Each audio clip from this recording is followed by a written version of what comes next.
La entrevista a la carta, en diálogo directo con los protagonistas de los hechos. Nos acompaña a esta hora Estuardo Salgado, él es subdirector del área de medicina crítica del IES Quito Sur. ¿Cómo está, doctor? Muy buenas tardes. Gisela, muy buenas tardes. Siempre un gusto poder informar a usted y a todos los televidentes. A usted, muchísimas gracias por acompañarnos. Doctor, ¿cuál es en este momento, luego de 2 años en donde nos llenamos de miedo, de incertidumbre, donde veíamos imágenes aterradoras de cómo personas morían en las calles con COVID-19? Una de las imágenes más fuertes fue la que nos dejó nuestra querida Perla del Pacífico, la ciudad de Guayaquil, que hasta ahora las recordamos, las recuerda el mundo entero, porque circularon alrededor del mundo de lo que sucedía justo hace 2 años, cuando después de que nos fuimos a confinamiento total en el país y en la mayoría del mundo. ¿Cuál es hoy la situación del COVID-19? Sí, en realidad a nivel mundial nosotros estamos entrando en el 3er año prácticamente de la pandemia, y en nuestro país prácticamente a partir del 16 de marzo del 2020 estamos cumpliendo los 2 años. Nosotros estamos atravesando o hemos atravesado una situación, como usted bien lo decía, muy crítica, de muchos miedos. Incluso nosotros, los profesionales, no podemos ocultar, teníamos miedo al enfrentar a esta pandemia y a nuestros pacientes, que en realidad teníamos inicialmente muy pocos recursos terapéuticos y diagnóstico, y en realidad al comienzo tuvimos alta mortalidad, como fue en el mundo. Fuimos aprendiendo y la mortalidad cada vez fue menor, y ahora nos encontramos con una situación muy avanzada del manejo de la pandemia, en donde da la impresión de que en realidad la estamos dominando, pero esto no quiere decir que nosotros debamos descuidarnos en este momento.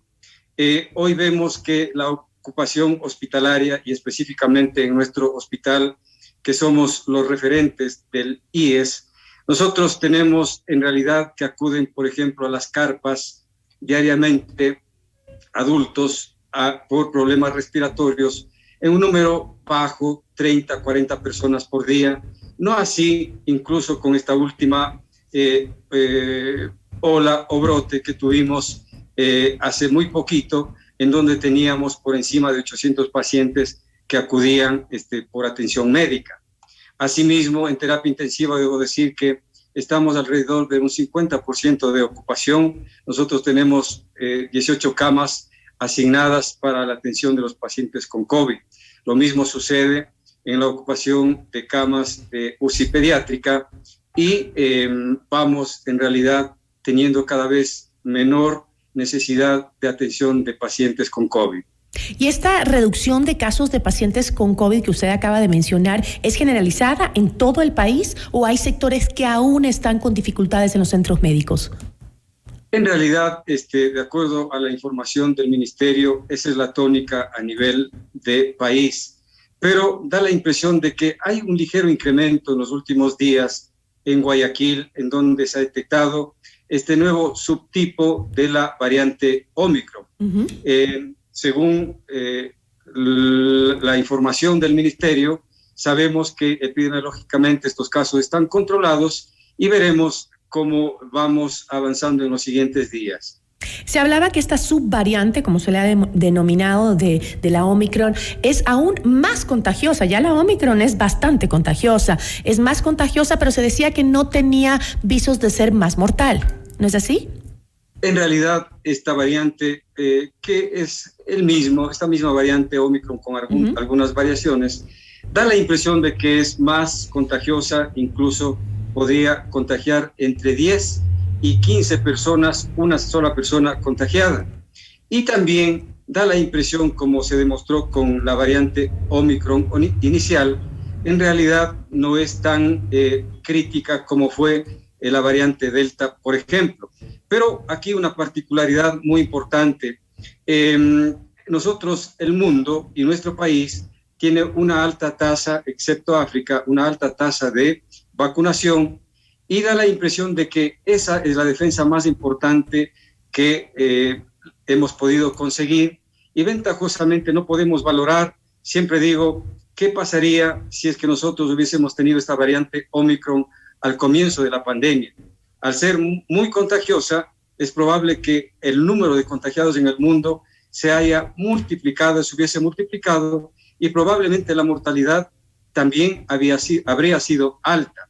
Entonces, da la impresión de que, si bien parece ser que las características de gravedad es menor con esta variante Omicron, pero claro, nos encuentra al mundo y a nuestro país vacunado en un alto porcentaje.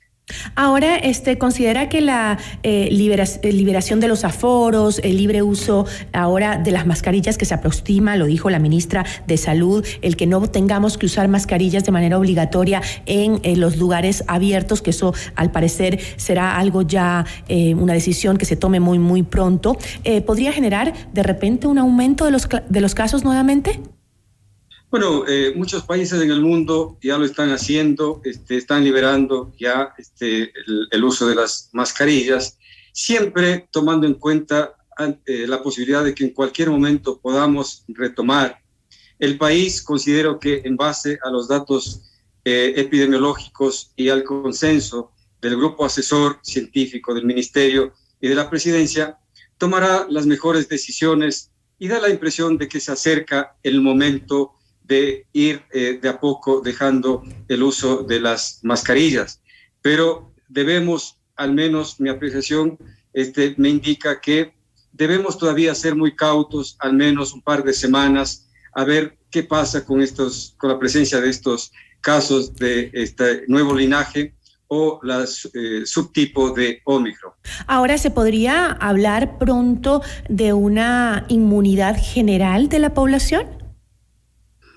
Bueno, es muy particular, ¿no? Porque antes se hablaba de esta famosa inmunidad de rebaño o esta inmunidad comunitaria.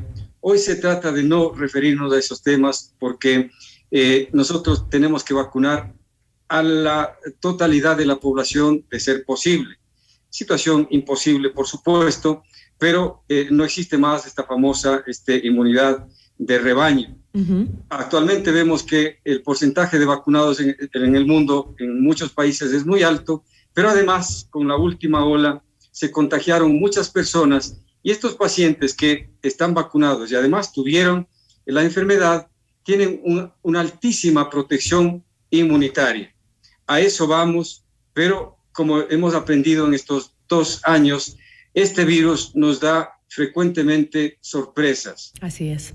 Ahora, esto quiere decir entonces que si la aplicación, por ejemplo, de la tercera dosis no aumenta como se prevé, porque mucha gente siente que ya con las 2 dosis pues ya es suficiente, ya estoy bien, ya no pasa nada, cuando ya varios especialistas han anunciado que eso a futuro se viene como el tema de la influenza, ¿no? Vacunarte cada 6 meses, porque el cambio de estaciones también va a hacer que vuelvan a aparecer los rebrotes. Pero si no se logra que la ciudadanía haga conciencia y se vacune con la tercera dosis una vez más, podría haber un nuevo repunte de los casos, por ejemplo, que es lo que está pasando en China en este momento, en varias ciudades en donde ya hay incluso confinamiento. En Chile incluso los casos se han incrementado. La situación está muy clara actualmente. Yo debo decir que después de estos 2 años conocemos mucho de cómo manejar la pandemia, y de hecho la estamos controlando progresivamente. Mire, cuando una persona está vacunada con 2 dosis, al menos para esta variante, tiene una protección de solamente el 30%. O sea, el 70%, 7 de cada 10 personas pueden contagiarse fácilmente con la variante Omicron. Uh-huh. Pero si ha recibido el refuerzo, la tercera dosis, sube esta protección hasta un 70-80%. Entonces, se recomienda la vacunación de la tercera dosis absolutamente a toda la población. Ahora, hablando de esta nueva subvariante de la Omicron, usted ya nos explicó un poco más o menos cuáles son esas diferencias, que esta al parecer sería más contagiosa, no implicaría tampoco mayor mortalidad, pero ¿cambiaría de expandirse esta subvariante de la Omicron? ¿Cambiaría el panorama epidemiológico rápidamente? Definitivamente sí, porque al tener más pacientes contagiados, los centros de salud, los hospitales van a estar con muchos pacientes van a estar abarrotados y no va a haber posibilidad de atenderlos adecuadamente, independiente de que al tener mucho número de pacientes contagiados, a pesar de que esta variante pueda ser no severa en sus manifestaciones, sí podemos tener muchos más internados y pacientes críticos, como todavía aún lo tenemos en nuestra unidad. Siempre los pacientes más vulnerables, es decir, los pacientes que no se han vacunado y los pacientes con comorbilidades, serán presas de estos contagios y de agravamiento. Doctor, ¿cree entonces que deberían retroceder las autoridades en esa liberación de aforos, en ese anuncio de una posible retirada de la obligatoriedad de usar mascarillas en espacios abiertos? ¿Cree que las autoridades deberían ser más cautas en esas decisiones e incluso en esos anuncios? A ver, considero que se debe ir evaluando en el día a día. La población, nuestra niñez, nuestra juventud, necesita continuar con su condición social, con su interrelación con sus compañeros, porque eso es vital. Ya pasaron los niños y toda la población prácticamente 2 años con esta falta de comunicación, con esa vida normal.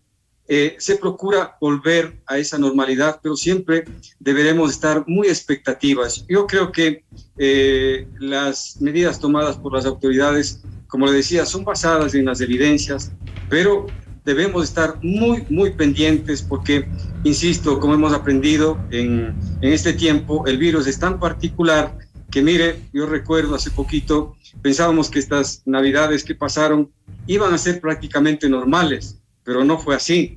Entonces no sabemos qué va a pasar en las próximas semanas, pero lo que sí es cierto que de mantenerse en nuestro país esta tendencia unas 2 semanas más a la baja como está, es muy probable que con toda la seguridad nosotros ya debamos dejar progresivamente las mascarillas como así lo prevé las autoridades nacionales. Ojalá así sea, pero también que la gente haga conciencia de que no necesitamos tener una autoridad atrás que nos diga qué tenemos que hacer, que tenemos que ser responsables. Ya aprendimos bastante, creo, en estos 2 años que hemos vivido tanta incertidumbre, tanta dolor, tanta pérdida, porque no solo ha sido una pérdida material por el trabajo, la economía, sino también pérdida de vidas, de seres humanos, de gente querida, que aprendamos de una buena vez a ser respetuosos, a ser considerados con el prójimo y con nuestra propia familia y sociedad, y solos, sin necesidad de que nadie nos ponga normas, ni límites, ni nada, podamos cuidarnos. Creo que eso es importante, ¿no, doctor? Definitivamente, Gisela, en estos 2 últimos años creo que el mundo cambió y cada uno de nosotros, no existe en nuestros grupos familiares o sociales en donde no tengamos, por un lado, algún familiar que falleció, otro que quedó con secuelas o algún amigo o conocido que falleció. En realidad estamos pasando por una situación que nunca lo pensábamos y esto va a traer secuelas, de hecho, psicológicas en muchos casos, como ya se están presentando. Y claro, de esto debemos nosotros aprender, y esto nos ha cambiado la vida definitivamente y nuestra conducta, nuestras maneras de protegernos y proteger a los demás. Nosotros debemos mantener las medidas de bioseguridad, de protegernos a nosotros y proteger a los demás. Y hoy que tenemos el recurso más importante, que es la vacunación, creo que todos debemos estar conscientes de que debemos vacunarnos completamente todos. Así es. Y vamos entonces a la 3ª dosis también. Quienes todavía no la tienen, que vayan a vacunarse. Doctor, yo le agradezco muchísimo. Es verdad que esta sociedad ha cambiado mucho. Aún no sé si para bien todavía, pero esperemos que así sea. Muchísimas gracias, doctor. Gisela, muchísimas gracias y siempre a la orden. Gracias. Estuardo Salgado, subdirector del área de medicina crítica del IES Quito Sur.